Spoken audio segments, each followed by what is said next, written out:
let's see. So pavers are super dry. That's how I'm actually pouring it into the sprayer, because if not, you're just gonna waste half the stuff with the 5 gallons, no matter what you do. So this one's coated. Kind of dull everywhere you look, but now it has more of a wet look. This is coating 1. Tried this particular one here, and it really did make a big difference. It looked very shiny. So let's see what happens. This is the first coat. They say you're supposed to wait another 2 hours, whatever. The sun is like, you know, so. It's like 90 degrees or so. Pavers are always hot. This is just a very hot zone back here. But let's see if it actually works. You know, I was just walking by and I'm like, why the hell is that so wet compared to everything else? If you look, because I siliconed everything.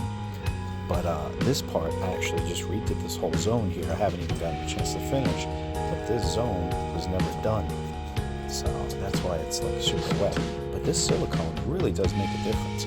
You know, some parts it just looks totally dry. It's amazing. It really is.